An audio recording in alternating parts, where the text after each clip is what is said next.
B. Collins. Peter B. Collins, news and comment. It's Tuesday, March 20th, 2018. I apologize, but only a little, for my absence yesterday. Over the weekend, I looked at the weather forecast and I took my best opportunity to cruise up to Lake Tahoe and take a ski day yesterday. And I'm really glad I did. It was excellent, beautiful conditions, a lot of fresh powder, and it appears there's more on the way. The March miracles appear to be helping ease threats of a new drought here in California. Well, Facebook is based right here in the San Francisco Bay Area. It employs a lot of people, pays them big money. And the big question looming right now is, will Americans unfriend Facebook? Because, in my view, their biggest failure in this emerging scandal over the handoff of 50 million users' private data to the political consulting firm Cambridge Analytica. The biggest issue here is that Facebook has known about this for years, and they have said nothing. They've been stonewalling. And when you look at the behavior that they exhibited, when the first accusations surfaced that Facebook had been used by Russians for paid ads to promote Donald Trump over Hillary Clinton, that was a tempest in a teapot. The amount of activity, the timing of it, the messages used, that was bullshit. Especially when you compare what Bob Mueller has told us about this internet troll factory in St. Petersburg, Russia. You compare that to what Cambridge Analytica is capable of doing. And we know that Brad Parscale, who was the digital genius that Trump has now promoted to run his re-election campaign for 2020, when he gave an interview to 60 Minutes last year, he laid out one important message point. Oh, Cambridge Analytica, we didn't use any of their targeting information. I remember that vividly. And it stuck in my mind because, Steve Bannon wouldn't have been a part of the White House. The Mercers shifted from funding Ted Cruz and using Cambridge Analytica to promote his campaign, shifted over to Trump, inserted Bannon into the campaign. I have never believed what Brad Parscale told 60 Minutes, that they didn't use the Cambridge Analytica targeting. And this is the real social media abuse that occurred. Now, the fact that Facebook knew about it is really incriminating. The fact that it only surfaced on Friday because it was about to be reported by 2 newspapers. This really could unravel the company. I'm seeing on my Facebook timeline people who are pledging to bail. They're going to close their Facebook account because they want to stop supplying data on themselves to be used against them. Mark Zuckerberg, nowhere to be seen. I was listening to NPR yesterday. They have a reporter staked out in the parking lot at Facebook in Menlo Park. And the press office at Facebook has brought her coffee and water. But as of yesterday, they wouldn't even trot out a spokesperson for her to talk to, much less Sheryl Sandberg or Zuck himself. The stock took a big hit yesterday. I have 100 shares in Facebook myself. Dropped 7%, and it could slide farther. In Britain, Facebook had hired a forensic digital team to go to the offices of Cambridge Analytica and investigate whether the data purloined from Facebook is still held by Cambridge. But they were intercepted by Elizabeth Denham, the United Kingdom's Information Commissioner, who ordered Facebook to stand down its own probe because they couldn't trust Facebook to be honorable. They might delete the data or take some other steps to destroy it. So Denham is seeking a court order in England to obtain information and access to systems and evidence related to her investigation of Cambridge Analytica. The team hired by Facebook from Stroh's Friedberg entered the offices of Cambridge Analytica, but they stood down at the request of the UK's information officer. And so this raises many questions, and it exposes for every Facebook user to see that, for example, somebody says, hey, here are my top 10 favorite rock concerts of all time. What are yours? Or they'll put up personality quizzes. There was one over the weekend. What kind of Irish drunk are you? And for a long time, I've looked at those and I've just said, no way, no way am I going to share even, harmless info about my favorite rock concert of all time. Because at minimum, Facebook will use it to get commercial advertisers to serve an ad they think I will respond to, like buying a T-shirt from that favorite concert. Or, more diabolically, they use it to build profiles of us. There's a professor at Stanford who helped develop this. He said that, with 70 clicks or likes on Facebook, I can tell you the political orientation of most people. I chased him for several days, and he finally said, nope, not giving any more interviews. Meanwhile, in the United States, the Federal Trade Commission appears to be best poised to crack down on Facebook because they entered into a consent decree with Facebook back in 2011. That order prevents Facebook from sharing their user data outside of a user's specific privacy settings without consent. It prohibits Facebook from making deceptive statements, including statements related to a third party sharing data, and requires Facebook to report all the facts about compliance with that order to the FTC. Well, I only have a little evidence here. It's not very strong, but it doesn't seem like Facebook is in compliance with that order from the FTC. We're learning more about the Chief Information Security Officer, Alex Stamos, who was demoted, at least that's the way it looks to me. He was given a different job and told that he could stay until August, when he was supposed to quietly depart. And Stamos had advocated more disclosure around Russian interference of Facebook and some restructuring to better address the issues, but he met resistance from colleagues. We're told the security team generally pushed for more disclosure about how nation-states had misused the site, but the legal and policy teams have prioritized business imperatives. I will note that this article about Alex Stamos is based on leaks from 7 anonymous sources at Facebook. Like so much of what passes for reporting in America today. Britain's Guardian newspaper is far from perfect. I have many criticisms of it, but its coverage here in the United States can be sometimes remarkable. And a story by its San Francisco bureau chief, who has refused to return my phone calls over another important story, develops a new whistleblower, a new source about Facebook. His name is Sandy Parakoulis. He now works at Uber. He was a platform operations manager at Facebook, responsible for policing data breaches between 2011 and 2012. He said he warned senior executives that the lax approach to data protection risked a major problem.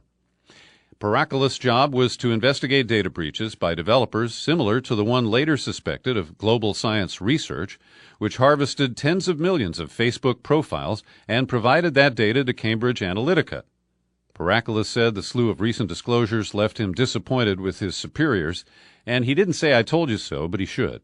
It's been painful watching because I know that they could have prevented it. Asked what kind of control Facebook had over data given to outside developers, he said zero, absolutely none. Once the data left Facebook servers, there was not any control, there was no insight to where it was going. And when he drew attention to this, he was told that, gosh, do you really want to know? Because other executives felt it was better not to know. He found that utterly shocking and horrifying. And if you ever played Farmville or any other games on the Facebook platform, They extracted all kinds of data, the outside app producer did, and Facebook just took 30% of the money that they collected from the users whose data they collected and exploited. So Paraklis says that he lobbied internally for a more rigorous approach. He also gave a PowerPoint presentation in mid-2012 that included a map of the vulnerabilities for user data on Facebook's platform, and he was ignored. And the story gets even a little darker as Channel 4 in London yesterday revealed footage that it collected over a 4-month period of undercover reporting on Cambridge Analytica. And their hidden camera shows the leader of Cambridge, a guy named Alexander Nix, pitching a phony potential client. The reporter was posing as a fixer for a wealthy family from Sri Lanka that wanted to help politicians they favored. And so Nix got sucked into making comments, about how they could use bribery or extortion. We can send hookers in to compromise somebody and release the videotape. We can set up fake IDs and websites. We can be students doing research projects attached to a university. We can be tourists. There's so many options we can look at. And so Nix is saying, oh, no, I was stinging them. I suspected they were up to no good, so I was testing how far they would go in trying to use illegal tactics to win an election. You going to believe that? Even on the videotape, Nix is quoted as saying, please don't pay too much attention to what I'm saying because I'm just giving you examples of what can be done and what has been done. Right. So we learn a little more about Cambridge Analytica. It's essentially just a shell, registered in Delaware, almost wholly owned by the Mercer billionaire family. But it holds intellectual property rights to the so-called psychographic modeling tools. Its clients are served by the staff of a completely separate London-based company called SCL, and it's run by Nix, who is a British citizen. Now, this raises all kinds of additional questions about campaign finance regulations, the involvement of non-Americans in an election campaign. But I talked about this over a year ago, that the dark targeting of Trump's messages with about $80 million spent on Facebook alone had much more impact than any Russian troll farm or anything else that we so far know about from the alleged meddling in the 2016 election. And so the hysteria over, Russia hacked the DNC, they gave that to WikiLeaks, and that's what cost Hillary the election? I just don't buy it, still. I hope I'm not just too annoying to you about that. The other disruptor based here in San Francisco, Uber, had a big setback. A couple of days ago, one of their robotic cars was being tested in Tempe, Arizona. There was a backup driver, a human, behind the wheel, or at least in the car. We don't know his or her exact position. But we are told that a 49-year-old woman pushing a bicycle basically jumped into the street in front of this car. She did not cross in a crosswalk, and the car was unable to read that. Now, we'll find out more as they investigate this accident, but here's my takeaway. And it comes from using cruise control, and I have a new Subaru that has a lot of tech toys on it that are basically just a step away from robotic driving. And what we need is a universal lamp or light or some other indicator that appears on every car that is being operated in an automated fashion. And it doesn't have to be, like a police flashing light or something like that. We just need to know, you need to be able to look at a car and know that it's not being operated by a human. And then you can make judgments about, I won't do anything provocative so the robot doesn't kill me. And out on the interstates, it'll help us understand who is actually manually operating a car and who is in cruise control or even a more advanced stage of automated driving.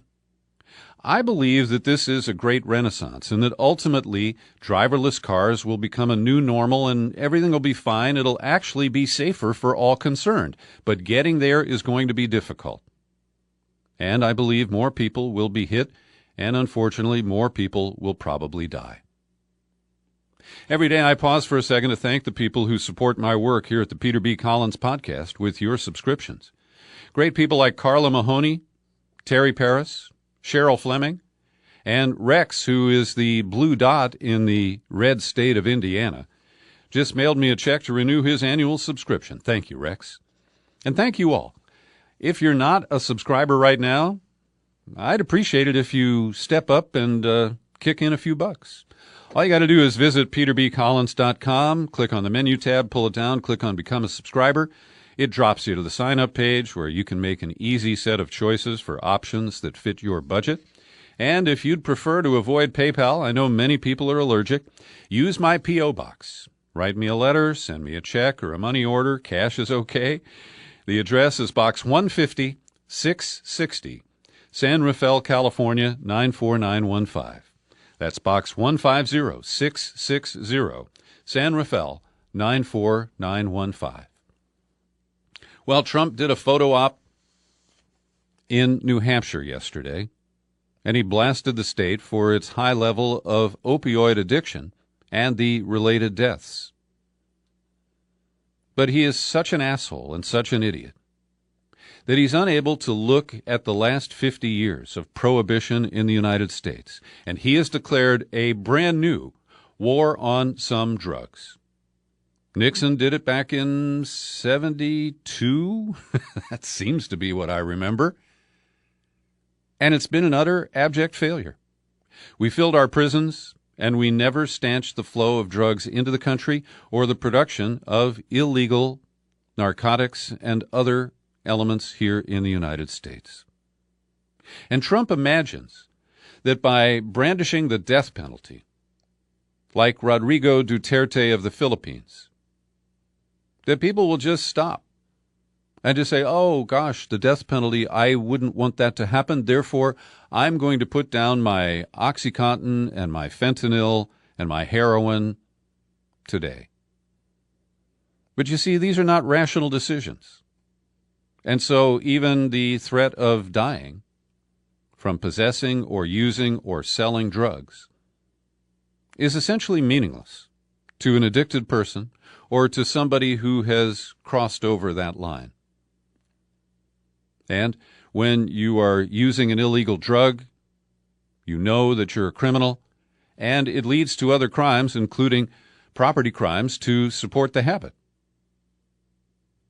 And what's really ludicrous is that the current most deadly addiction crisis in this country is not related to street drugs. It's pharmaceuticals. And so when Trump threatens the death penalty, should the Sackler family present themselves to the executioner? They own Purdue Pharmaceutical. Should we put Purdue on trial and then, if convicted, executed? What about McKesson, the San Francisco-based distributor of massive amounts of oxycodone? What about CVS and the other pharmacies that sold this knowing that many of their customers either were addicted or could become addicted to these powerful prescription drugs? And if we look at the Citizens United decision that conferred corporate personhood, is that the basis where Trump will use the death penalty to execute a corporation like Purdue, McKesson, or CVS? Yeah, I know my question is stupid. The only thing that's more stupid is Trump's proposal. Austin, Texas is a scary place these days. A package believed bound for Austin exploded this morning at a FedEx facility about an hour south of the state capital. A second device that had not detonated was found in the same location, which could provide some evidence about the origins of this bomber threat. And I have no idea who's responsible. I do know that those who were targeted, not the tripwire bomb that was out in public, we can't really figure out the motive behind that. But the package bombs so far have all been delivered to minority persons. And my speculation, I want to be very, very, very, very, very, very, very, very, very, very clear. I recently conducted an interview with A.C. Thompson of ProPublica, and they exposed this white supremacist armed terrorist group called Atomwaffen, implicated in 5 murders around the country in the last 9 months, including one in January here in Orange County in California. And A.C. Thompson said that he has no indication that Atomwaffen is on the FBI's radar, nor has the FBI made its usual attempt to insert an informant, a paid provocateur, to try to get these guys to commit a crime so they could bust them. Nope, they're not using those tactics. Apparently those are reserved for Muslim Americans for the most part. And so we'll see a lot more coverage of the situation in Texas. It will draw a lot of attention. But the likely suspects are white supremacists, and the FBI doesn't appear to be very motivated to pursue them. And at The Intercept today, George Joseph and Murtaza Hussein write about documents that they have received from the FBI showing that in 2014, Obama was president, Comey was running the FBI, and Andy McCabe was his number 2. FBI agents tracked the movements of an activist flying from New York to St. Louis so he or she could participate in a protest in Ferguson, Missouri, and also at Monsanto headquarters in St. Louis. Now, every indication is that this was not a person with any violent background, with any violent intentions. But the resources of the FBI were deployed to monitor First Amendment activists. Because they were black? Because they were targeting Monsanto? Well, we don't really know. Because these documents were released under Freedom of Information Act's requests brought by the Center for Constitutional Rights and Color of Change, which is an activist group in Oakland, originally founded by Van Jones and others. And one report shows an FBI agent alerting officials about a protester's plans to travel from New York to Ferguson for a Thanksgiving Day protest starting at a facility of Monsanto. The FBI narrative, which was provided for coordination with Monsanto, doesn't mention how authorities knew about the protesters' travel plans. So we see the FBI deploying these resources, and some of the same parties have also filed FOIA requests at the Department of Homeland Security requesting the release of any version of a report that is referred to as the race paper. Now, we believe this is the one that talks about violent black extremist groups. But we don't know because the Department of Homeland Security relented and they released the document, only they blacked out every page, every word. So all we know is that the document exists, that the title is Race Paper, and I don't have the number, but they know how many pages it is. And the article here that I'm referring to from Kevin Gostola at Shadowproof reads, DHS's chosen terminology for its as-yet entirely redacted report, the Race Paper, pointedly suggests law enforcement agencies' possible use of racial identity as a criteria for assessing security threats, raises the specter of particularly infamous episodes in federal law enforcement history. And according to the Center for Constitutional Rights, all versions of the race paper itself were produced to us, but in completely redacted form. Nothing, not even the official title of the document, is visible. Considering the documents are all fully blacked out, we are thus left to speculate as to why Homeland Security would prepare a document it refers to only as the race paper and then closely guard its contents, even to the point of concealing its actual title and a basic description. Across the pond, the controversy over alleged Russian responsibility for the release of a chemical agent against a former double agent for Russia and his daughter, produced a new report from Craig Murray, the former ambassador to Uzbekistan.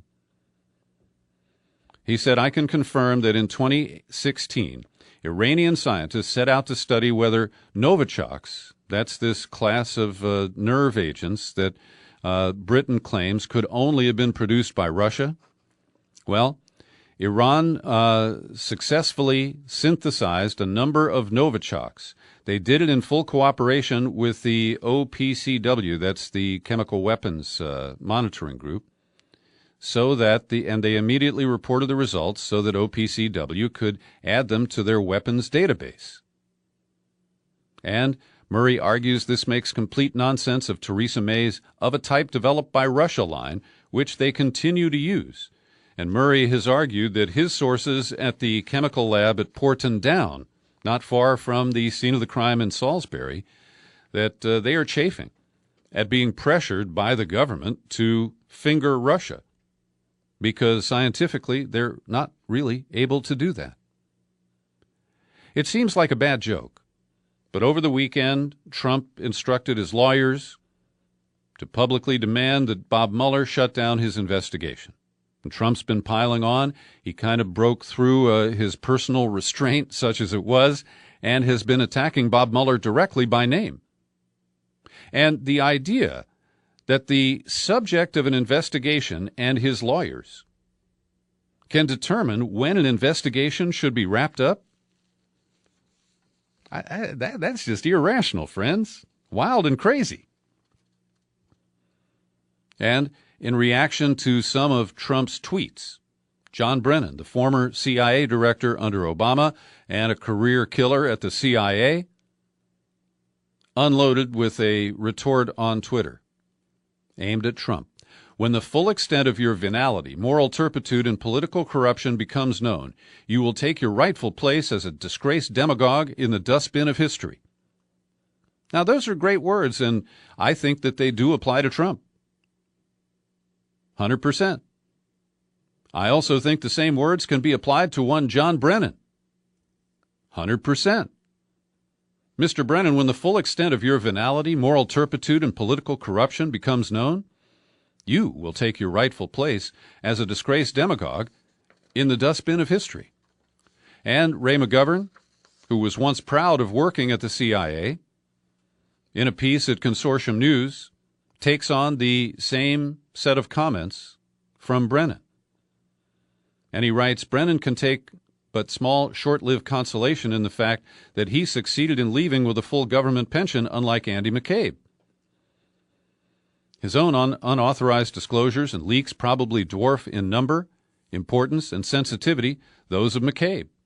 And many of those leaks appear to have been based on sensitive intercepted conversations from which the names of American citizens were unmasked for political purposes.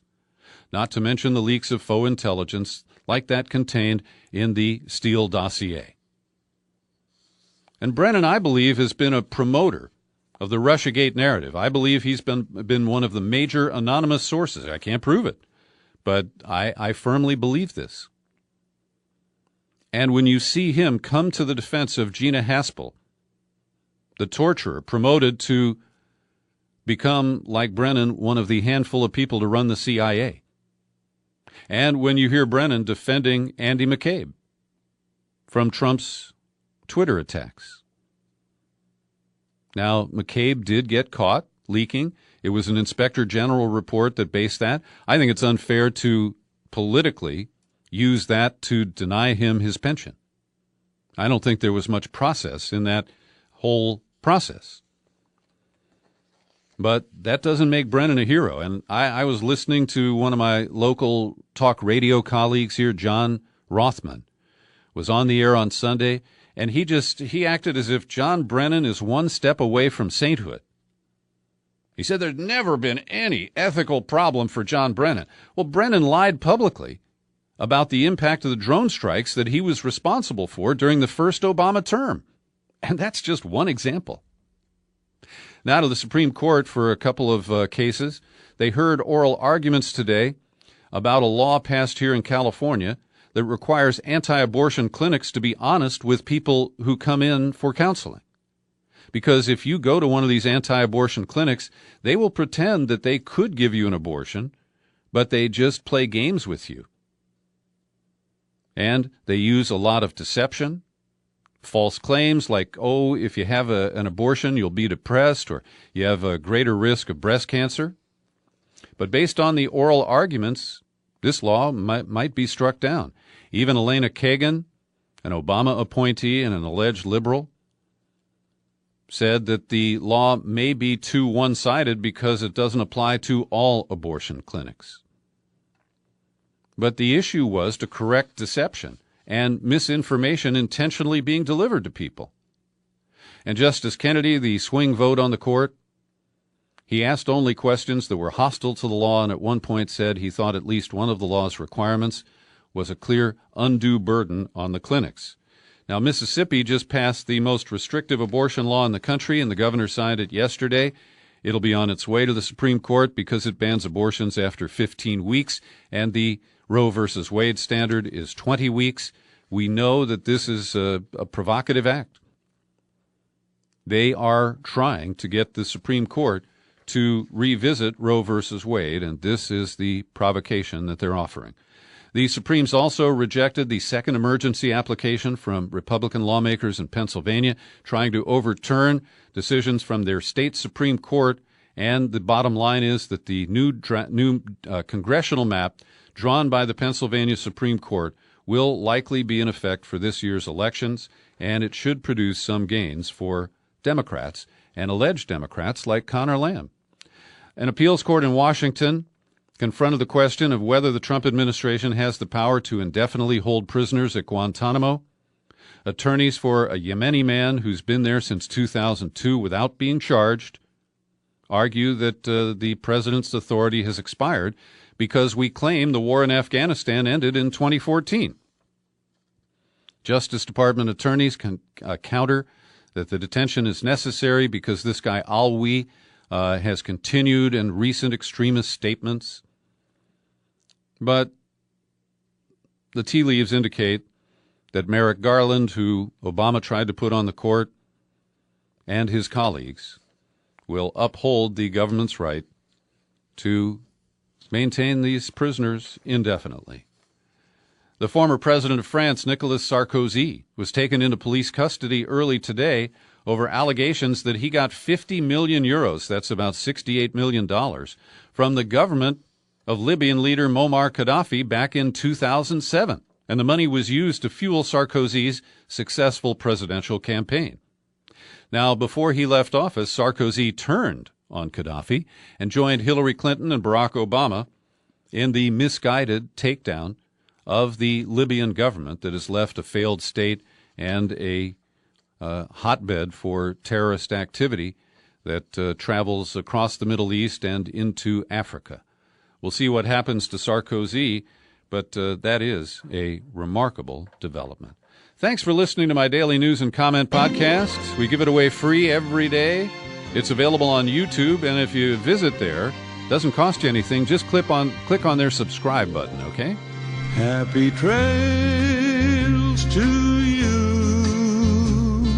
until we meet again.